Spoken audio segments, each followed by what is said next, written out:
Welcome back to Deep Thoughts, ladies and gentlemen. It's another Smoke Lounge special here. It's late, it's cold outside. Thought I would get something with some heat. Just natural heat. The natural heat of a cigar lounge. I just realized my camera is in the shot. I was trying to get a fair amount of smokes in the shot. Thought that'd be kind of cool. All right. As you can see, we are going to discuss this concept of whether or not you and I, or maybe just us, as a singular, I guess it's kind of strange, huh? It's kind of an I as a singular. Are we God? And I know for some of you who are religious, boy, that just makes the hair on the back of your neck stand up. Some of you will probably have said a Hail Mary just listening to me say that.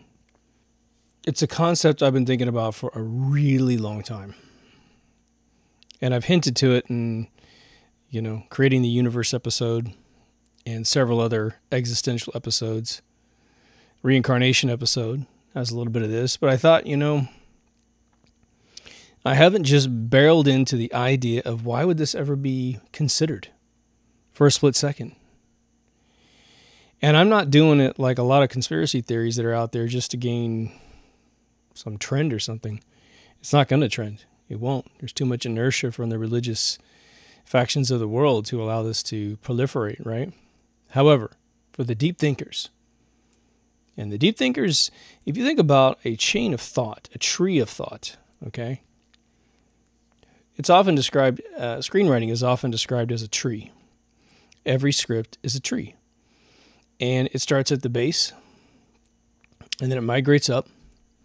And you as the writer are supposed to go down every avenue of the branch that could exist in this story and explore it and find the most entertaining chain of events, I went up that big branch and then, went to this medium branch and then a teeny branch and then it went into a bigger branch, The twists and turns, as it were. But a deep thinker will take a single subject over a long, extended period of time for most people, because we're not Greek philosophers anymore. We don't sit on the steps of a university in Athens, Greece, and pour olive oil on ourselves and look at boys. I don't know. We piece it together over time, and so this is what's happened to me with this idea of, why do I believe that God is way out there? Why do I believe that? Because for the majority of my life, I have. And I started thinking about it recently, and I thought, well, there is a gigantic reason why we externalize the spiritual orientation, spiritual location of God. And I'm going to tell you a funny story, and this is really funny because I'm going to give it to you in a third degree of sort of passing the story along. I worked on a project with Robert Llewellyn, the actor from the UK who plays Crichton on Red Dwarf. He and I are good friends. We used to work together for like 10 years and all kinds of stuff. And we did a project he wrote called Woman Wizard. And it was about a fictitious piece of software where you program it with your spouse, your girlfriend's personality, and then you try things on her inside the AI instead of ruining your marriage. And during this presentation, he drew the cartoons, and I did a ton of Photoshop stuff. We did about 160 slides, and he toured all over England and did this bit at a podium. It's hilarious. And he brought to my attention this female British writer whose name escapes me. She's really famous over there, so that's why I don't quite know her here, but she wrote a tremendous number of books, and most of you will know her name if you're into that kind of thing. But she made it a brilliant observation that I was told she thought of it. And she said that women are insecure about themselves because they have been forced to live with uncertainty. And she likened it to, she essentially said the most fundamental level of uncertainty that a woman has in this world is her genitalia. And so I'm, so he drew two cartoons, a woman looking down at her junk in the waistline and a man looking down at his waistline. And of course, there's just a tiny little mound for a woman and a man has his phallus. So a man has the benefit of the certainty of his genitalia, where it is, how it works. We can get our hands on it, right? And a woman's got all kinds of stuff up inside that makes all the stuff tick and pop and do all that good stuff, but it's not the same place for every woman. Not everyone can find it. I mean, it's really complex. And that level of uncertainty keeps, in her opinion, okay, this isn't, I'm just passing this along, keeps women initially sort of at a disadvantage. Why mention such a thing? The reason I'm mentioning this is that we have a very similar disjointedness with the universe, because we exist in an XYZ coordinate somewhere in this matrix. And this actually goes for those who do believe in a matrix, that this is all a computer simulation. For some reason, that brings a lot of comfort to people because, and go see the episode on Matrix if you like this topic, because the idea is, I understand the next level up. If you're a gamer who plays, any massive multiplayer online game, you can feel comfortable as you understand the creators. I understand memory and hard drives and okay, but your problem reintroduces itself once you exit the Matrix, right? Think about Neo in the movie Matrix from 1999, right? Keanu Reeves. He gets out of the Matrix and he's in this thing, and they fix him all up. And then he still has the universe. In his world, the robots took it over and we're harvesting humans for energy, right? So it turns into a Russian doll really, really quick. You keep opening it and there's another little one inside, and you open that and there's a little one inside, right? Except we're going in the opposite direction. The more that we can conceive of one fabric of the universe, there's still a higher level of the container that makes no sense to us, that we can't define. So at all times, no matter what shape the world is, no matter what's holding it together, the other reality is that I'm sitting in the second floor of a smoke lounge, okay, surrounded by some delicious cigars. But there's a catch. No matter how amazingly confident I feel in my own body, in this space, because I've been coming here for 2 years, I know how to work the hardware that's making this show. Hopefully it's behaving. I think I swapped out a power supply to get rid of that audio problem. The majority of the world is out there, and I know it. And that's weird. When you really think about it, it's a little bit weird. And there's the Russian doll is actually, I just pulled that out of my hat, but that's a great analogy, because you have your city, then you have your state or your county, then your state, then your country, then your continent, then your planet, whatever shape it is. Then you have to have some sort of container for your planet. Some people think there's a solar system, then the universe. You know what I'm talking about. And then eventually get out to the universe, and if you study, cosmology to any level and some philosophy, you'll start to wonder where the hell we are. And it's that little seed. It's that little seed that exists sort of as an infinite loop of curiosity, right? Imagine someone 3,000 or 4,000, maybe 100,000 years ago, Homo sapiens sapien, because we've been on this planet a lot longer than they said. Our history goes back way further than they say. Someone way back when was wondering what was outside their little scratch of land.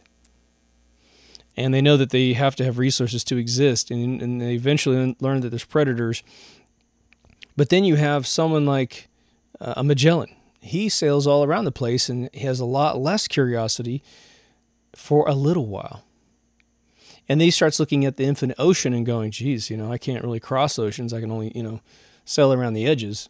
And you get someone like Christopher Columbus, it's a bullshit character, but whatever. Someone who's crossing it, the Vikings, the Polynesians that found Hawaii. I mean, Jesus, you want to think about something absolutely nuts. Think about the Polynesians using their boats to get to Hawaii. And I don't care how big you build that boat.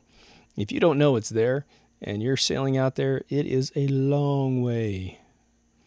I just looked that up recently. The shortest distance from Hawaii to land is actually the tip of Alaska. It's often miscalculated to San Francisco.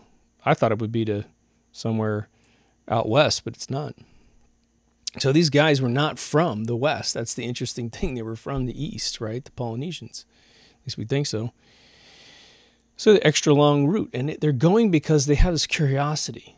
And then you say, let's just say there's a NASA astronaut or some astronaut that's been up there, and then all of a sudden you feel like you understand the solar system, and then it continues to expand. Well, Jesus, this can't be an infinite universe with infinite stuff in it, because the stuff would have to infinitely create itself. Or maybe it's an is.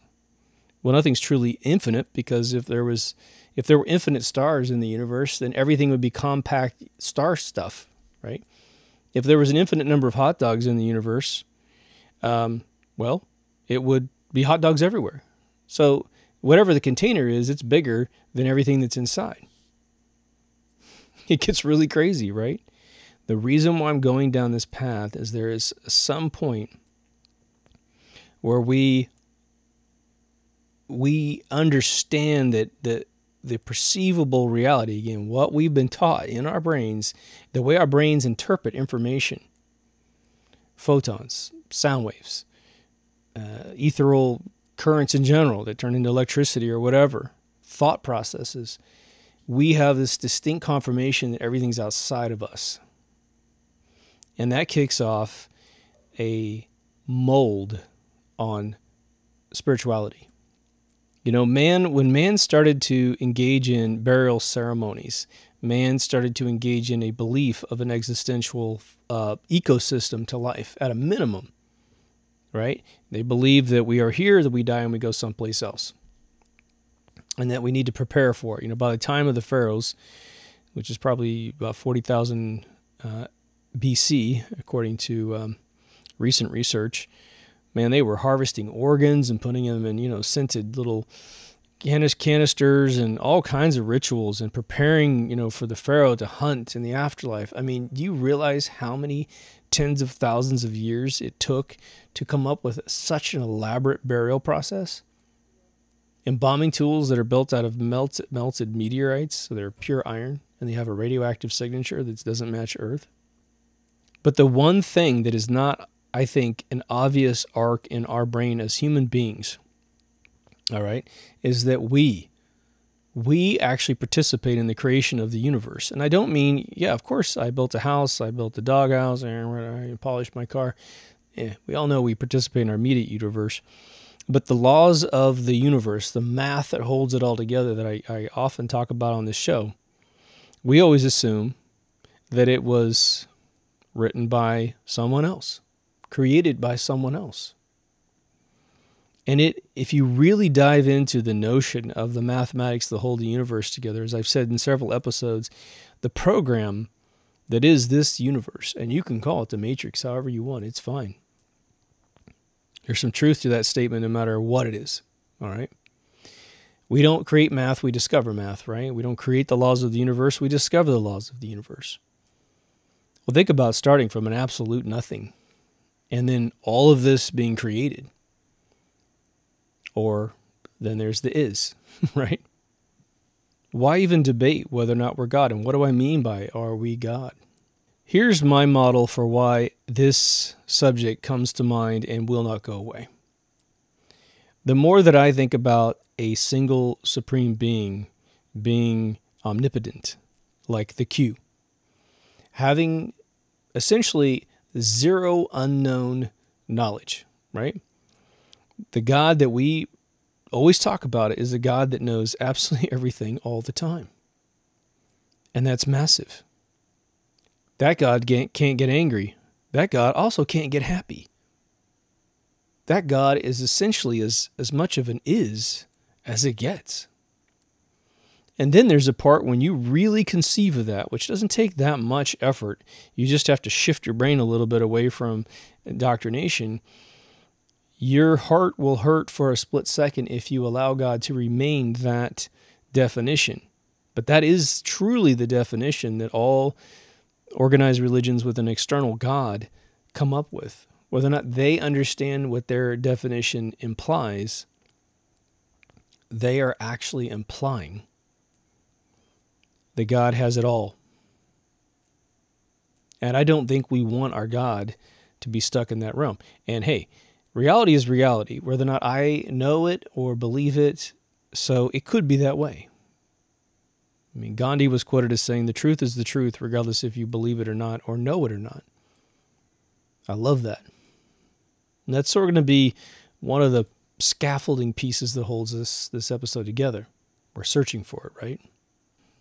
So how do we go from that idea that we're sort of like, man, you know, God would be essentially the video game engine code in that definition of reality, right? He is the Unreal Engine, the Tech 5 engine, the Crytek engine, Unity, right?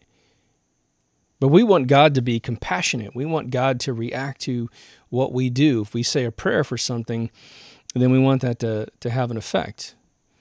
But prayers maybe work a different way than we think in terms of their cause and effect, right? Like I said in my existential episode, what if the biggest secret of the universe that you're never told is that we control the universe? We control it. That's why people like Steve Jobs, who simply believe in what he's doing, he had a reality distortion field around him. They always talked about that. I've got friends with those distortion fields. I think I've had those distortion fields. I think we've all had the distortion field. When you just believe something's going to happen, and it can physically happen in the universe, which means your expectations or your desires and your belief system and the way the universe works perfectly, becomes parallel. It starts to resonate reality. You create it. That's what the secret's about. It's what the belief that we know is about, right? The reason why I take that little tiny diversion is that some people believe in an external God because prayers get answered according to them, right? And of course, there's always that little rub when everyone prays for a loved one who's dying. And some people get the answer in the form of life, and some people get the answer in the form of death. And usually neither party loses faith in God. Now, if it's one that pulls through, they have probably a reinforced belief in God. But even the ones where the relative passes away or what have you, we at least, concede and we go to our burial ceremonies. Well, at least that being is now with God. As I mentioned in a few episodes, people have a problem believing in God. A lot of times, and especially Stephen Fry, he's the famous British comedian over there as well. He has a hard time believing in God because children suffer. And what blows me away about that is that it's pitched as this unbelievably profound realization about the universe, and when it is probably one of the most remedial, knee-jerk reactions to what's going on this planet. Stephen Fry, in my opinion, who's very intelligent, very talented guy, in my opinion, he hasn't really stopped to think anything through. If we design the universe, because we are the occupants, we are the conscious beings, who in this particular iteration are pulling in a human, we're a symbiotic relationship with a human body. Maybe this is our favorite form. Maybe there are no other forms. Now, there's a lot of animals that have some pretty beautiful personalities, right? But if we are the creators of the universe, and we are not this flesh and bone right here, right? Then what we are perhaps doesn't die when we die, and so we renew. Now we have all of these experiences from folks who've medically been pronounced dead. Their bodies cease to function normally. Heart stopped functioning, brain stopped functioning. They're dead, tracked by machines. Their soul lifts out of their body. They look down on themselves and they travel far away. And they talk about this central consciousness in many cases that they run into that is, one, the nice news is again, outside of one guy in New York who said he thought he went to hell when he did something. Can't remember what he was doing. I don't think it was an out-of-body experience, but... Sorry, I don't think it was a death experience. I think it was just an out-of-body experience. But I haven't heard a out-of-body experience related to a near-death experience that went to hell. I think that's pretty encouraging, right? But there is this amazing, loving, beautiful place for those who take DMT, the dream molecule. It's become very popular in the last 5 years, kind of settling down. You hear Joe Rogan talk about it, Graham Norton talk about it, Graham Hancock. I don't know about Graham Norton. It's a British comedian episode here. But they talk about meeting other beings that have rules, as a matter of fact, which is very interesting. There's a whole spin on gray aliens. You know, there's that side weird thing where they're turned into demons because then that catalyzes other religious doctrines to protect you, right? The whole thing with religions is that they're there to manipulate you through fear. Right? Fear of not getting back to God, as if you could exist without being with God. Nuts, right? But let's stop for 1 second and let's look at this idea of us being God. What I mean by that is that we decided this universe. We decided how it was put together. And this is not to arrogantly take away anything from the traditional belief of a central consciousness, which might be, again, the operating system. The question is, it's the chicken and the egg. Did the operating system simply exist and we inherited it whenever we found consciousness? Or were we always alive? And there was nothing. Nothing like this. There was no ethereal wind to turn into physics, turn into, all the particles in the universe that we classify due to their wiggles and spins. Did we invent that? I don't know. And then there's this thing of a singular God, right? When you get into pluralism, you get into this idea that there are idols out there and everyone worships different idols based on, hey, I want a fertility idol, it's going to make it rain idol, I want an American idol. Oh, that always seemed hokey to me. That's what the Egyptians believed, right? Eventually. The Native Americans had rain dances. Everyone who had agriculture back in the day, when if you didn't get a good crop, you couldn't harvest, you died in the sign of the scorpion when winter hit, which is why it's there in the zodiac. Teach farmers how to get their shit together, get it all grain in the granary. They all had these dances, these rituals, these beliefs, these superstitions. But once we consolidated everything down and pretty much endorsed this sort of subtextual theme that as it is above, so too it is below, meaning the rules that govern us at this level govern all the way up. Then there begs this question. Let's stop right there. Are there a bunch of us as truly individual souls where you're living at the same time I'm living, right? I go outside, I can shake someone's hand. I don't feel like I'm them. They don't feel like they're me. Because in this paradigm of existence, time is linear. You can't have two people at the same time, living at the same time. Now, in sci-fi movies, there's all kinds of loopholes in space-time, and it can occur. But I haven't experienced that personally. But then we have this other idea. If we adopt this notion that time is merely an illusion created by the fact that you can store a memory of this particular instance of life, and you can trace back and say, gosh, I remember when I was 2, 3, 4, 5, 6, 7 years old. I know that time exists. I'm recording this right now. I can see right now what time I've recorded on this particular thing. I'm looking down at my computer doing the sound waves. We believe time exists. Well, it's a paradigm of thought. And within the paradigm of thought, it absolutely does exist. But whether or not the universe acknowledges it, you never know, right? I did an episode on time travel in season 1, And it's all about the idea that time is a static matrix of all things that could happen. Every single variable of how you could think, what you could say next, how you could even form the words. You know, you could live the same exact life, but your voice sounds a little strange your whole life. It's all just there, and it is. And your consciousness is your being, your life force, falling through this whole matrix, like a Borg cube. It's really truly infinite, but you're going through and picking the very next memory socket that you're going to encounter.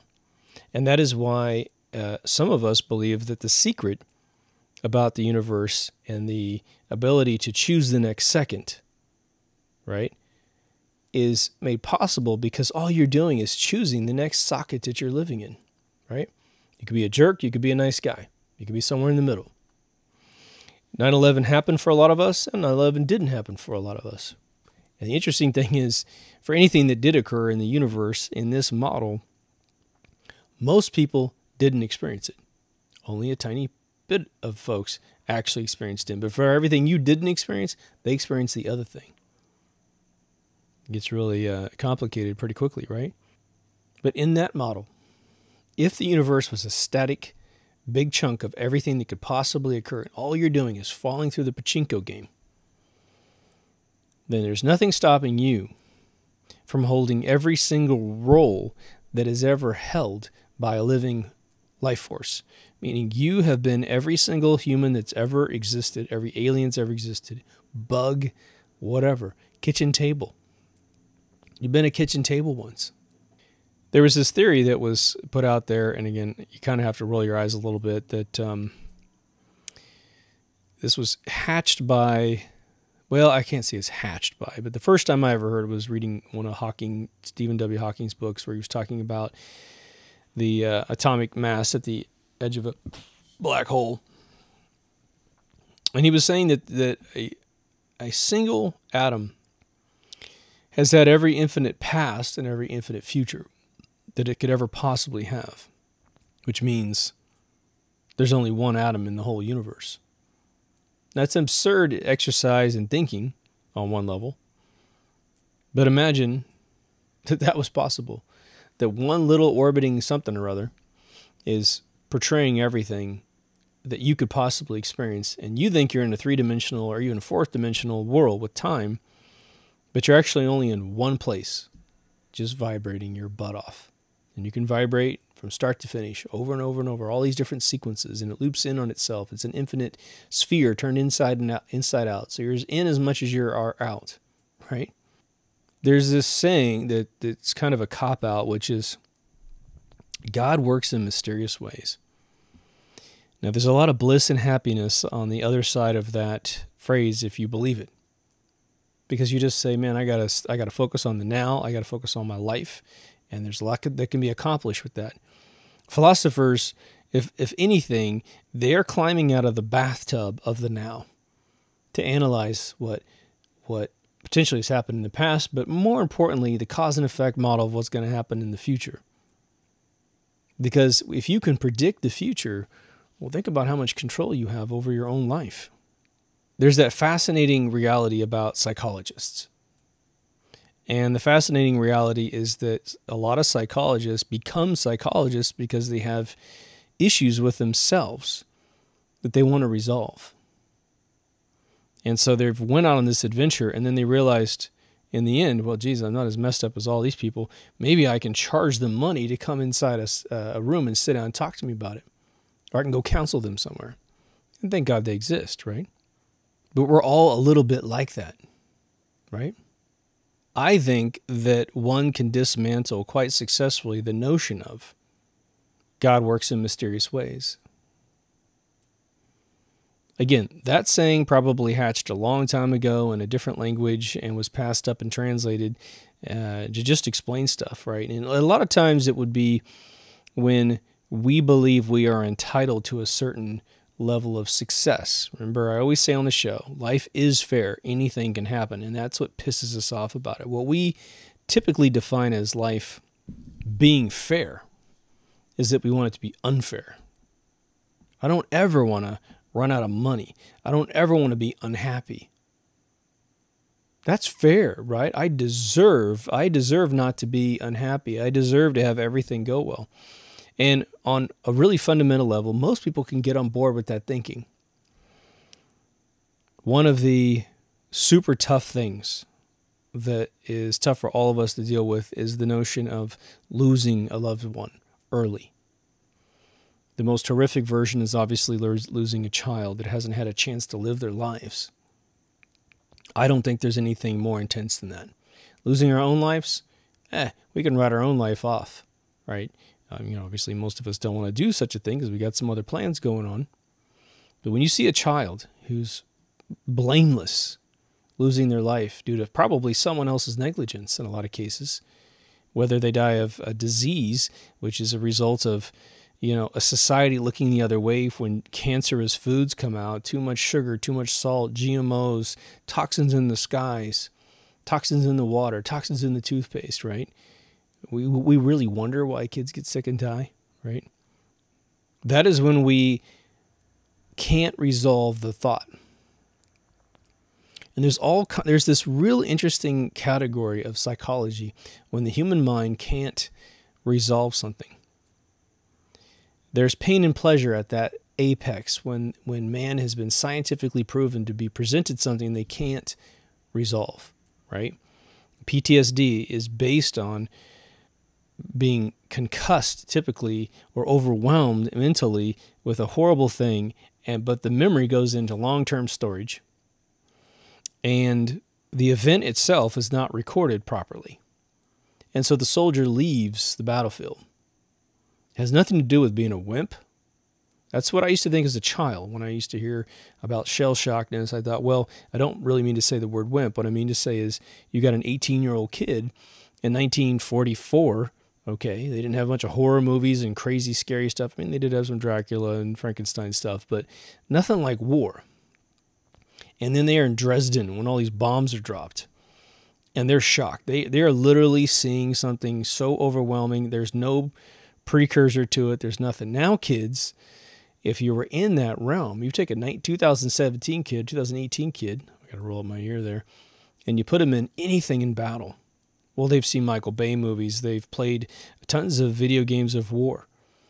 Now, even though the real shit is way different. When a 500-pound ordnance hits the ground 1/10 of a mile away and it shakes the earth like an earthquake, you start to realize, wow, this is not a game anymore, right? But there's two things that happen when the brain can't process something.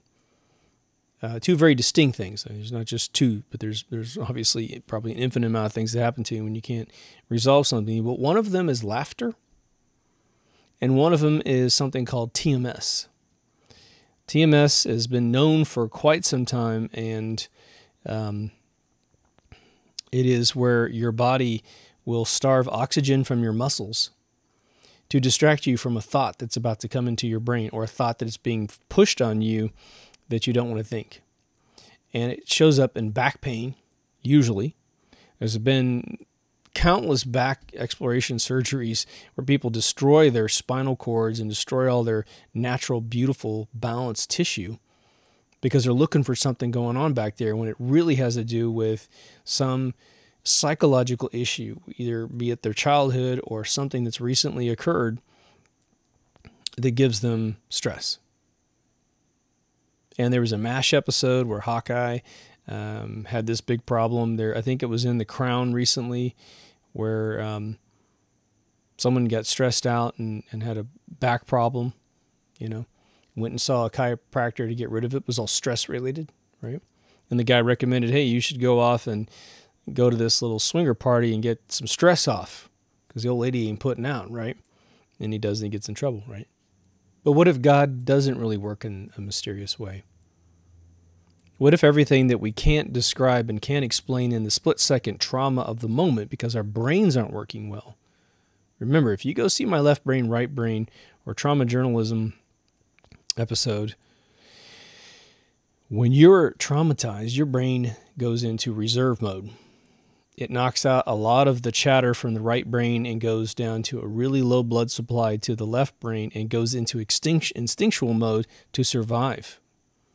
So if you ever turn the corner of your garage or your house and there's a big African lion there, just drooling, looks a little tattered, looks a little pissed off, looks hungry, and there is no place for you to go.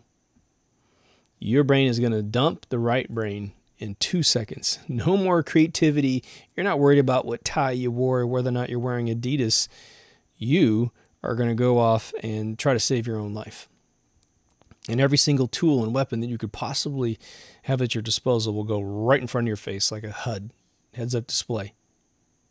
Some people will just go into complete shock and freeze up because they get so robbed, because they're so terrified. Even the left brain gets completely contracted of its blood. And that's why you freeze up. That's why a lot of people, when they get older, can't remember things, because they're told that when you get older, your memory dies out a little bit. And hell, it probably does. But if you start to fear that you're going to forget things, and then you just do a natural forgetful thing like young people do, you start to get more anxiety every single time you need to retrieve information from the deep database that is your long-term storage. And you will build anxiety loops, giving yourself this notion that you can't remember. My friends who are very confident and very successful people, artists, I should say, they don't forget anything. And it's the more, I want to say, it's like they're confident and maybe they even have a little bit of arrogance in them. And that's just the frickin' bulldozer that pushes through all of this issue, right? But the ones that are kind of BSing their careers, they're lying about what they did, they take credit for things that other people did, and so they kind of know they're a fraud, they're a walking fraud. Well, they're not as confident. They're fragile. And when they go for that memory, boom, it's not there. How many times you've said, oh, I just had it on the tip of my tongue. That's a little tiny micro version of the same thing. You were going for a memory, trying to remember that actor's name, that movie name, and boy, for a split second you saw it. But what ended up happening is that vision, that gestalt of what you're looking for gets cut off by the fear. Boom, right? The reason why I'm going through this real subatomic stuff is because this is the clutter I believe we have to clear out of the way to consider the notion that maybe we participate a lot more in the creation of the universe than we previously thought. Now, I did create an episode called Creating the Universe, and its subplot is this plot, okay? But not a lot of people watching that old episode, so I thought, again, we're going to barrel into this 100%, but let me plagiarize myself just a little bit from that episode. Let's go for one of the most traumatic things that could possibly happen to a parent, to any human being in general, but your child passes away. Doesn't matter how. Doesn't matter how. You know in your mind of minds that as a designer of the universe, as a human being, in the context of a Homo sapien sapien, on whatever the hell this place is that we call Earth, we would never, ever allow a child to pass away. But at some point, we would have to let go of that grip, right? Well, you're going to live forever? Well, then you'll become the Q from Star Trek, and you will try to commit suicide because you will have experienced everything and never forgotten anything. You'll become Nirvana, the hell version of the Nirvana, right? The Buddhists figured all this out a long time ago, people. It is my belief that we were born into the other state of not having a vessel that could die, which I believe is what we call the soul.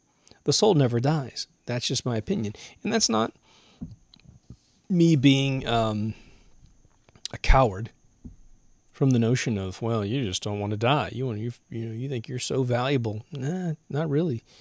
I just think if you had something in this room, if I had a shock put, right, one of those big metal balls like the one from Rollerball, and we're in this room together, and there's no window, there's no doors, or it's locked or whatever, and I say, make this disappear. You know you can't. The only thing you could possibly do is hide it from me, but that means it still exists, I just can't see it. Or you could mush it and change it into a different shape, but it's still there. You just messed with it. That's the principle of the soul not dying. You can't hide energy in the universe. You merely can reclassify it as perhaps mass, right? A log is mass, and this physics crappy, science, pop science stuff that we have in this world. When you burn it, you're creating a chain reaction of velocity changes and nuclear bond changes. The ether is being exacerbated by flames, and it's all thermalizing. Well, the large part of the log can't thermalize, and it goes back to carbon, the base component of the universe. The rest goes into thermal heat.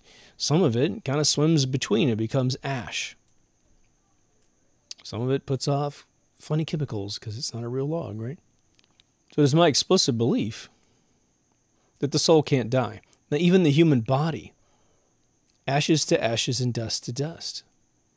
We know that we bury ourselves in this planet, and, out of some probably insecurity and vainness, and I'm one of them, some of us put ourselves in coffins because we don't want to really think about, decomposing. We want to be dead before we think about our loved ones decomposing. But we know there's reincarnation of the energy on this planet. Right? We know that our body doesn't drift into space just because we died. We believe our soul does. Atheists don't, but they can't explain anything. Atheists just give up. They're the most non-intellectual people pretending to be intellectual that I've ever met in my life. Most of us in the world are agnostic. We just go, we don't know. On this show, we're trying to get to the bottom of some of this thinking, right? So with those couple little principles in place, you can't hide anything. It's got to continue to exist. And our life force, I don't think, is bound at all by our bodies, which is why we have these near-death testimonies that have gone on for thousands of years. And all have a similarity to them. And virtually none of them have Jesus Christ, none of them have God, and none of them have the devil. They have beauty and wonder, and all the pain goes away and all that good stuff, right? We always say that you want what you don't have. Because it seems as if energy patterns, which we know exist, right? If you ever take LSD and look up in the sky, you will definitely see diamonds in the sky. I mean, Lucy in the sky with diamonds. I swear to God, you look up there and light is there's amazing patterns that you've seen your whole life. You've seen them in floor tiles. You've seen them in carpet mosaics. You see it when you play sound waves and you have the black piece of paper with the white sand. Those patterns of some of those frequencies is exactly what you see when you look at the sky. And everything that's bright in the sky turns into like this constellation of patterns. And you can take it today and you'll see those patterns, and you can wait 10 years and take it again, you'll see the same patterns. It's crazy. It's like it really exists, but when we're not released a little bit with this LSD, we don't see it. It's interesting. Death is something that is utterly terrifying and saddening in this world for some. It's definitely saddening, I think, for most people. I don't think no matter how much you believe in an afterlife or reincarnation of any kind, or whatever God, deity you believe in, death never really feels good. And it's mainly because we miss people. Obviously, when it happens to a child, we think that we all share that injustice feeling. I feel it, even though I might believe everything I'm saying in this episode. Man, I don't want a kid to die. I didn't want a kid to get sick. But I know that if we were to sanitize the rules of the universe, it'd be a really strange mathematical model for the universe to somehow inhibit and protect children. It could be a mechanism to fight war, right? If a child could never die, then, Saddam Hussein could just attach a bunch of babies to his body and walk around Baghdad every single day. And you couldn't kill him because these children are protecting him, because the universe says no way. You see how crazy it can get really, really fast? Whatever is the principle of the universe, it must sort of be an absolute principle. It can't vary in its discretion. I think the greatest gift to infinite life, which is our soul, is the ability to be born anew with definitely some instincts of perhaps who you are as a soul, right? Again, we have old souls and young souls. I don't know quite how that happens. I don't know if that's really the age of the soul, or if it's simply the number of times that one has been human. Maybe an old soul is just someone who's been human several times. And so we kind of get back in, It's like riding a bike after you haven't ridden one. I haven't ridden a bicycle in so long that I have no idea the last time I rode a bicycle. Is that not funky and weird? But I know I could balance a bicycle, right? I used to have a little BMX back when I was a kid. The Schwinn Phantom, 1978. I think when the first BMX bikes were coming out, we did tricks, we jumped ramps, we did all kinds of stuff. Pfft. You won't catch me doing that again, probably, right? But being human allows us to have a very contextual experience. How many of you would like to float in the universe? Let's just say that your soul feels warm. There's no pain, okay? But you're going to just float in the universe forever. Yeah, you're going to have a planet go by, and a moon go by, and a sun go by. And, maybe you bump into a planet, and then something happens. Oh my gosh. If you don't bounce off the planet, and you stay on that planet, and it's got something interesting. It's not like Europa. It's not just a big chunk of ice, but it's another Earth-like M-class planet. Meet some Navi. Hey, man, it's pretty cool. What is this stuff? Oh, guano? Pretty wild, right? You start to have this contextual experience that's rich, that's interesting. And if you design life properly, well, then you get to have creation within the subset of being this other thing. Imagine as a god, okay? And again, I know that sounds offensive for some of you, but if you were an equal player in this game, when you're not in your body, when you have all of the information in the universe returned to you, right? You can create anything all the time. Again, you're a Q.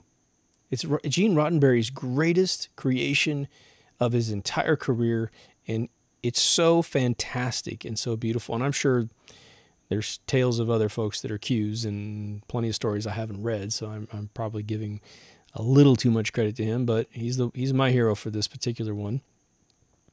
It plagues me to think about being a Q. It's almost as if I woke up being a Q after being dead. You know, I die here and I go off and I become a Q. You know, I might play around just a little bit, but I'm going to want to get back into a human body or something that has a start, middle, and end, a beginning, middle, and end at some point. There are a lot of you who watch this show who have had this experience where you have tapped into the universe. Like Philip K. Dick has tapped into the universe. I have the whole episode on being Gnostic, which is my particular interpretation of that word and what it means. That all the rules of the universe and all the information and all the lineage of truth, which has a frequency, right? Truth has a frequency. Lies have a different frequency. Truth, I believe, has a very long wave, a very beautiful, sensual, uplifting, invigorating, energizing frequency. And that's why you feel wonderful when you feel the truth. And when you tell a lie, whether it be a tiny little white lie to keep a child from knowing what's in the Christmas present, all the way up to some egregious, betrayal lie to cover your deeds, it feels horrible. And what's really fascinating about it is no matter if you're a bad guy or a good guy, let's just say you're a bad guy, some crazy serial killer, unless the brain has completely been demented, and it happens, right? You have Son of Sams and these killers, these serial killers. Those are probably the only people that actually conduct horrific things that don't feel horrific about what they've done. But I think that's a fraction of a fraction of a fraction of percent of human beings that have ever lived lack that moral compass inside themselves.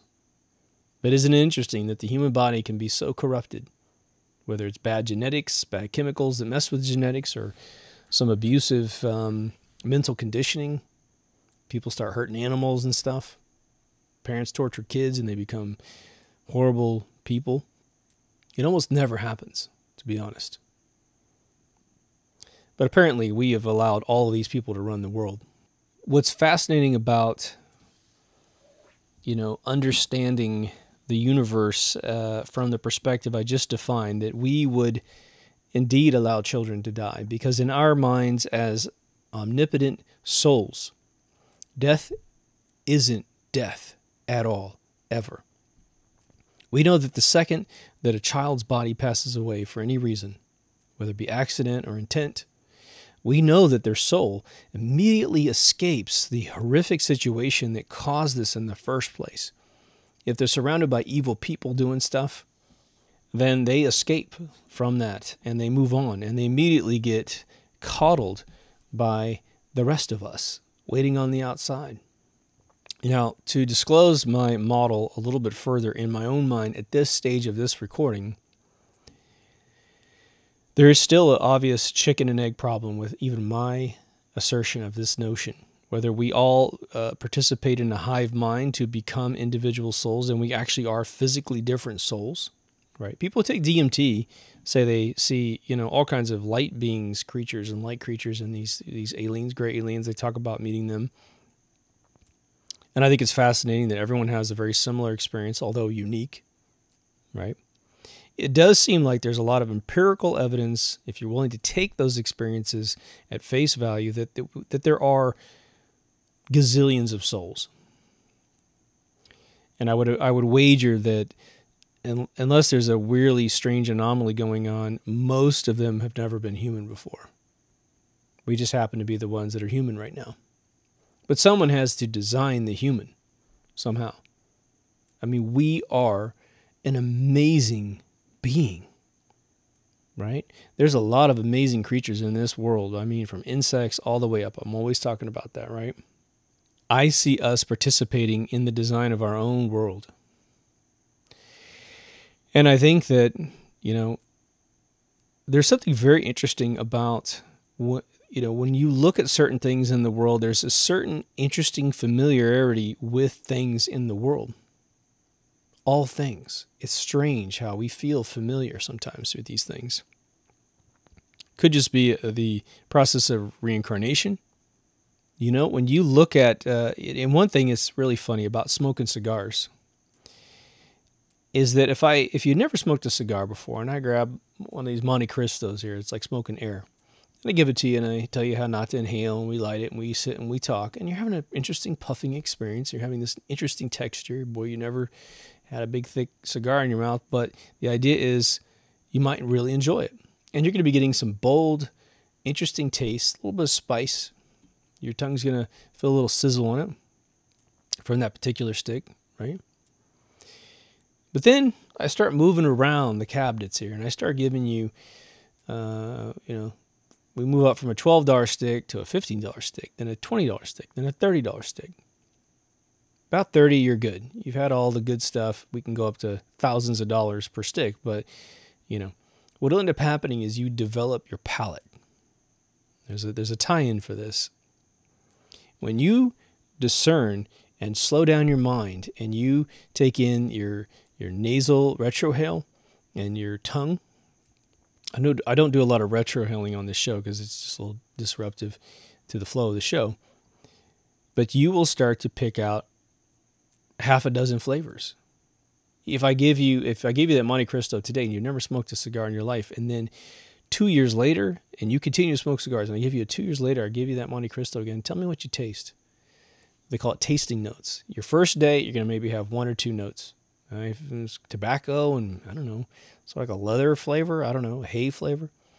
And I ask you again 2 years later, you're going to be like, I got a bean, I got a little bit of a floral thing at the end. They had 3 transitions, blah, blah, blah. You're getting more educated about your ability to discern what was happening because your brain can slow it down, and it's had a lot of experience over time. There is a reason. For my young listeners, if you're under 25, this should be an exciting statement and not a belittling statement, so please don't take it the wrong way. When you're younger, you'll hear older people like me and other folks say, before 25, you really don't know anything about the world on average. Some of you kids are way ahead of your time. But what we're trying to tell you is that no matter how quickly you're growing, no matter how amazing you are, when you are our age, double your age, let's just say, you're 20 and you're going to be 40. What you personally will know at 40, unless you take a bunch of drugs and blow out your brain with drugs, you will recognize, I don't know, 2, 3, 4 times as much stuff with every tiny little experience that you have. And life becomes a lot more interesting the more that you start parsing and slowing down time. That's one of the formulas I use on this show, is to slow down your brain and take in all the little atoms of little thoughts that you've had, that you're having on a particular situation. I believe that when we look at this world and really look at it, and I don't mean a skyscraper that man built, I mean your favorite insect, your favorite animal. Those of you who are animal lovers, my God, you know when you look in the face of an animal, you are getting way more than just the virus that makes you love the animal. You know, there's this virus we found in cats. I'm sure it exists in dogs and all kinds of stuff. But there is a three-dimensional life force looking back at you that gives you love and consideration, that turns its shoulder on you every once in a while when it's like, you didn't give me enough food. I'm like, you won't give me your chicken leg? Well, then screw you for an hour or so, right? Very human-like in a lot of cases. Well, this familiarity could be explained in a couple different ways. The kind of lowbrow version of it, which could definitely be, they both could be true, is reincarnation. You've been here before. I've said this a couple times on the show. When I eat Indian food, I have this amazing Luke, I'm your father moment, right? Or no, I'm your father moment. And I feel like I get these sort of cloudy visions of having lived over there and having been an Indian. Not a Native American, but in India, Indian, right? I don't know why. And it's usually only the first few bites. It's like the first, when I eat my papadum, you know, a little thin, crusty bread, man, it just hits me. When I eat oregano out of Italian food, man, I get this weird flashback. It's a strange feeling. That could be because I've been over there, or it could be that we're all sort of like that Hitchhiker's Guide to the Galaxy dude, Slotty Botfrost, who designs planets. You know, he does coastlines. He won an award once, right? So if we design the universe and participate in the design of the universe, well, that could explain a few things. It could explain our preferences, our soul preferences, at any stage of the game. Well, we helped design that. So either maybe we're more interested in that because we designed that, or maybe we're not as interested in that because we know everything about that, and we're interested in the stuff that we don't know. A lot of people are people that are, you know, they're only surround themselves with things that are familiar. They hang on to objects from their childhood to stay familiar because it makes them feel comfortable. And other folks want to ditch everything as fast as they possibly can and experience new things. You know, I am more of the latter example. I do have my little things from my past, but I really like to experience new life, you know? So what does this mean on a daily basis? Right? Well, we know life goes on, regardless if anyone understands this kind of stuff or believes this kind of stuff, right? It seems like the universe has been going for a while. You know, I don't know if anyone has really postulated this in a profound public way. Shirley MacLaine, in the late 80s, early 90s, Warren Beatty's sister, older sister, she came up with this sort of New Age belief system that we do reincarnate and that we choose our path before we reincarnate. We choose what time we're born, what creature we're going to be born into, what location in the universe that we're born. And then we sort of, the theory splits up at that point. I think her assertion was that you choose either your entire path, which I think is what she was trying to assert in her belief system, or you choose the kind of guiding principles and location of where you are, and then it's roll the dice. Let's get in there and have some fun. It's very interesting. But the annoying part about her, well, I should say this. The annoying part about the first example, if that's what she believes, but I'm not going to tie her to it, that you choose all the things that happen to you. I mean, like the whole thing's determined by you, is that her thing was, if you're poor, then be poor because you chose to be poor. And I take umbrage with that, right? if you wanted to experience the bliss of becoming wealthy, I guess you would probably have to start off not being wealthy. Because how would you know the benefits of being wealthy if you hadn't been poor? How many amazing people in this world started out utterly penniless and through some talent, through some creativity, gained wealth? And then in most cases regretted it in some cases, right? What peace do you get on a daily basis if you were to assume for 1 second that either there are as many souls that participate in the creation of the universe, or there's only one? There's an interesting benefit. The first level of the plural version of this theory is that, well, you are actually a lot more integral in everything that's going on. And I guess the kind of sidecar idea is reincarnation. Don't worry about dying. Hey, don't try to just be flippant about dying. Don't put your kids in danger because you're like, hey, if they die, no problem, right? Nobody does that. But the idea is you might be at more peace with the universe if you simply go, well, this is how it has to be. I just never knew before. I never really thought about living forever, never forgetting anything, and turning into a Q that tries to commit suicide, like the episode on Voyager Star Trek. But now, this is a bit of a repeat from one of my episodes, but if you are the only living being, which I'm not convinced of that, but if we were the only thing, you and I are the same being. I'm living two different timetables. You are me and I am you. Isn't it interesting we'd be the other evil people in the world too? Yikes. But I would say go down that path for one reason, and it's to contemplate for 1 second that you hating someone else is you hating yourself. You betraying someone is you betraying yourself. And isn't it interesting? Okay. This is what's so unbelievably right in our face about this whole argument, is that do any of us really feel happy when we are mean to someone else? I mean, you might get something off your chest, but after a while you're kind of like, Jesus, I was really an asshole and I got super emotional, and you regret it on some level. It's really funny. Gun owners are really funny. You know, I'm a gun owner. Anyone who's ever had to use a weapon to protect themselves, strictly self-defense, and they actually pull the trigger and kill another human being.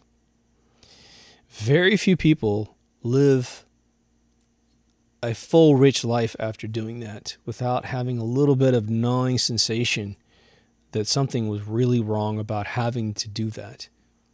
And it could be, some nuts coming at you with his gun and you have to do it. It's either you or him.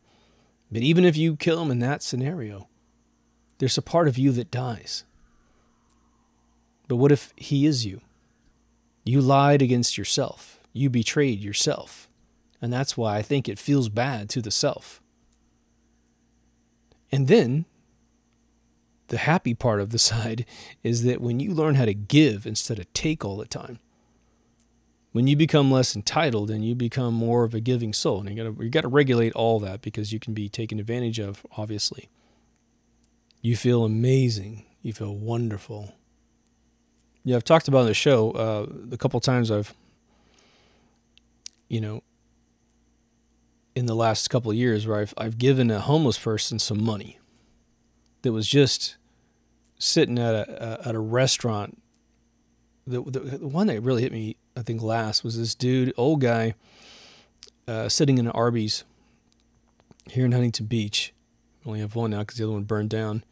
Right after they remodeled it and made it amazing, it burned to the ground. Son of a bitch. The other one's real tiny. It's one of the classic ones. That's why it's such a bummer. But this dude was there, and he was probably in his 60s, I think. And he was sitting in that restaurant, kind of mumbling to himself a little bit, asked for a cup for water, and then he kind of tried to get some soda, and he just looked like he was so hungry he was out of his mind a little bit, but he's still keeping it together. And I knew that if I gave him money while I was eating, he was going to maybe say thank you so much or or maybe make a show or something that I didn't want to have that happen to me. So I quickly finished my meal, and I just so happened to have cash. I don't always have cash on me. I don't know how much money I had, probably $6 or something like that. And I just took all the money I had, and I put it on the table right in front of him, and I said, "Get yourself something to eat," you know? And I just immediately left. And just in a couple steps that I was leaving, this guy starts crying and saying, "Thank you," you know? It was just one of those moments when it made a big difference, and it wasn't going to go in anything strange, right? I think a lot of that's, going to buy booze and drugs. I think that's yesteryear's homeless people. I think a lot of folks pay bills with it, but we have to regulate how much we create homeless people by these scam artists, right? But there's this weird thing that happens. And if he's me and I'm starving, then I help myself in one way or another, right?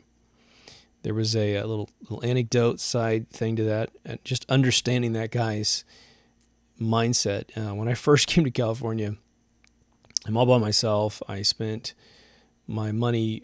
I think I actually landed in California with $130, maybe like $100 in my pocket, and that went really quick, right? Trying to eat and stuff. But there was, within a couple of weeks or 3 weeks or first month or whatever, I got down to the point where I had, I think, $1. That's all I had. My car had some gas because I worked at a race car place. I was able to get gas through their back pump. But McDonald's, of all places, had a Big Mac $1 special thing. It was like 99 cents. And I think it was $1.05. And I literally had to scrounge in my car for the 5 cents to cover this hamburger. And Big Macs are pretty good sized things.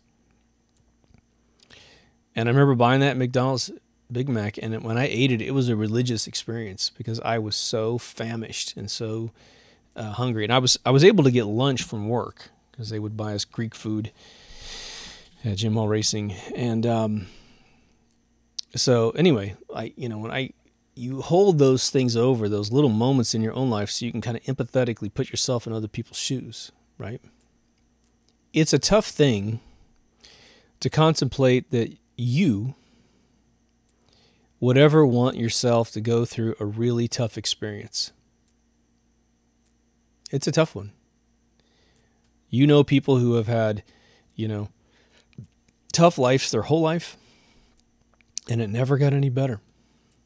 And it ended. And it's usually not first world country people, but it does happen every once in a while in first world countries, right? Just bad parents, bad situations, and then it never got any better. And they die way ahead of their time, whether they be 40, 50, 60, or 16. We want them to not have those lives, potentially because we subconsciously know it's us. Whether it be it's us as the creators of the universe, or us as in there's only one of us. But those who look down on us, right? If you use the old Greek theater, Greek god model, right? There's a Colosseum, and we're all down there like, was it Clash of the Titans, the movie, right? That recreated this old lore. They're down there moving us around like pawns in a game. They're not worried about what we believe or whether or not they're hurting us, because whoever's running the show on the outside, Westworld's a good example of this. People take the train in. They're surrendering the control of the universe to the narrators, right? Anthony Hopkins' character. And they have this sort of understanding that the hosts can't shoot them. And somehow there's regulations against, patrons shooting each other. That's a much more controlled entertainment format of the same exact thing. I think that the other flip side to this is that this life is meant to be a challenge. It becomes an instant game. If you're floating around in the universe with all the rest of us, or there's only us, God, again, I'm probably going to just start leaning to the fact that I'm more of a plural hive format of we are God. We participating created this thing. There has to be a veil that protects us from knowing how this thing works, because then it would break the entire illusion. Why doesn't a God come down and prove himself to us? Well, how would that work? How would that work? If a God came down and proved himself, I guarantee you would lose all choice in your life. And unless God in his one visit to you, let's just use the he, if he didn't drop off the manual for what is considered right and wrong during his visit, you would live in perpetual terror that you now believe in a God. And again, unless he tells you what's right or wrong or what the consequences are of right or wrong, you might do something wrong. You might say the wrong thing. You might touch your wife in the wrong way. And then all of a sudden, you've committed some blasphemous sin, but you don't know because you don't know. But you do know that there's a God now. So you just have enough information to scare the crap out of yourself, right? This theory will definitely mold your thoughts a little bit if you can dig into it. And I know that a lot of you have already dug into this. I just know you have, right? Again, it's not a paradigm of understanding that takes away all the pain, all the sadness of things that go wrong according to our right and wrong model here. But just remember this, you know, good and bad. I've talked about it several times on the show, especially in my, I believe it's good and evil episode, and maybe even the evil episode. The idea is if there was a natural disaster, some big earthquake in San Francisco, a big one like 1905, and a bunch of stuff falls down, a bunch of people perish in that disaster. The bigger the disaster, this is a weird reality of the equation. The bigger the disaster, the more emergency people that have to respond to clean it up and help people. I think that there might be a reality that more positive things happen as a result of that disaster. What am I talking about? Well, the patient that meets the nurse, whether it be male, female, female, male, male, male, female, female, whatever, they meet each other for the very first time. And they become engaged, married, have a whole family. They didn't know each other until the disaster occurred. A police officer saves somebody. And some relationship happens there. He becomes the step-uncle to all these kids that he saved. Or she saved, right? The reason why I mentioned that little thing at the end of this episode is that our belief system of God is usually trying to create some paradigm of comfort for that which is unexplained. And I think man has been, we have no idea how smart man was back in the days of, say, the pyramids, other than reading hieroglyphs, many of which have been destroyed over the years. But we haven't been that existential in mass population. We still have never been that way.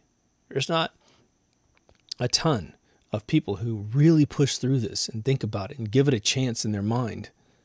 But when you do, when you have the guts to reach out and push your brain in these thoughts and go, you know what, I'm going to stop saying that God works in mysterious ways, and I'm going to start thinking about how this could possibly exist. How could a child suffer a disease, as Stephen Fry has lamented, the reason why he can't believe in a God? Why? Take everything that he says. There's a video, look up Stephen Fry, I think it's Frye. Again, he's a big British comedian. He's much older now. I used to watch him in Jeeves and Wooster back in the day. Take all the things you've ever heard from an atheist about why they don't believe in God and try to decipher it within this model. And I think you'll find that all of a sudden, all of their concerns and paradigms completely vanish. They just didn't think outside the box long enough to come up with an option. We are stuck living. We are. Either we're stuck living in this human body or we're stuck living as a soul. And so I don't fear a lot of knowledge problems when you pass away. I feel like you absolutely plug back into the database of the universe. You have the Google of the universe available to you to search. But when you get in these limited paradigms of humanity, of Homo sapiens sapien, this life force that we're entertaining right now, we don't have all that access. And as much as that frustrates those of us looking for the truth, you know, maybe we have found a lot more truth than we think. Nothing will change the fact that we are amazing creatures. I mean, if you really stop to think about the biological reality of the human body and how much incredibly unique mass and invention that's gone on to keep us alive second to second, all the immune system stuff that works, how every bodily organ works, how your brain works. From your pituitary gland, your pineal gland, all your glands, right? Your chakras that connect with your soul and then connect with the universe. The fact that your gut gives you an instinct about what's right or wrong, and usually every single time you go against your gut, you are compromising your reality, right? And the only real question at the end of this whole story that starts to plague some of us is, why is our lifespan so short? If we came from an infinite life force that lives forever, then why is it that the human body really only lasts about 100 years in the most incredible conditions, right? I've got two relatives just up a couple degrees that lived to be 101, and his father lived to be 104. You know, in 2 generations, they went 205 years. All right. But that's about it. That's all you get. In those last 10 years, you know, your eyeballs start turning brown, and it's just like a weird existence up at that level, right? You sort of kind of need to leave because you need to kind of rejuvenate the old vessel. Why 100 years? That's a question I can't answer. And the more you become really engaged with life, and the reason why I'm telling you guys that question is that I feel like you are the exact population segment that really thinks about that question from time to time.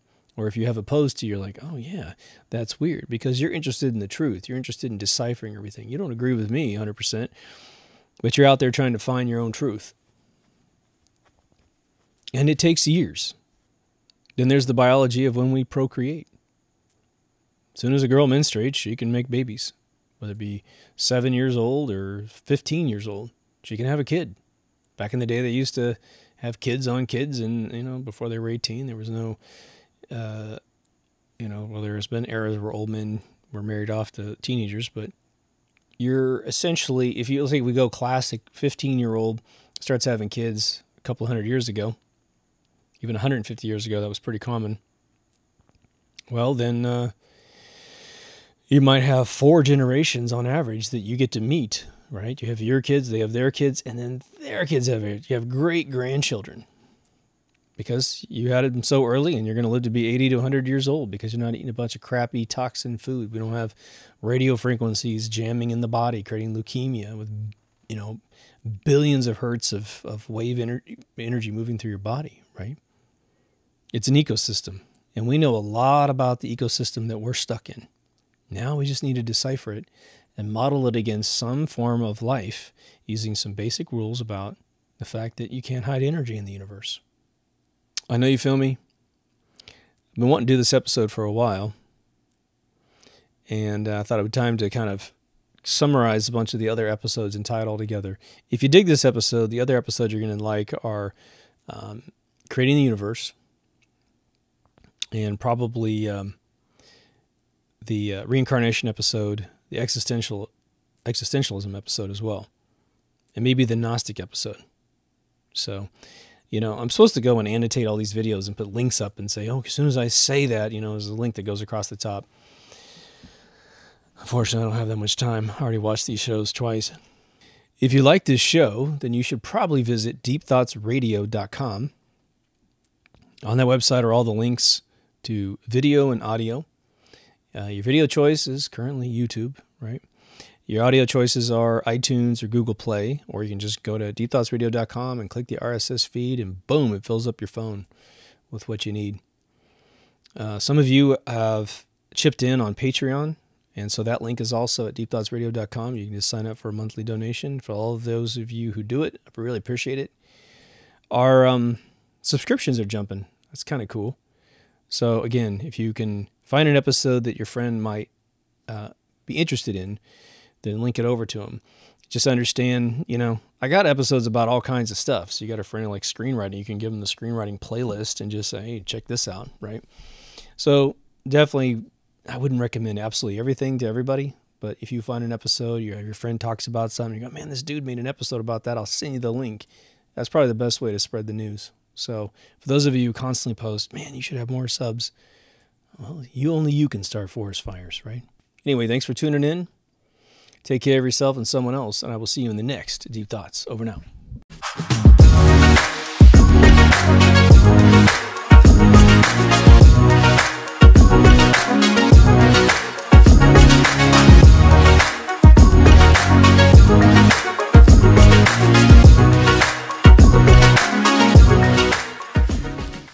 And like I had a shot, fuck, what is that thing?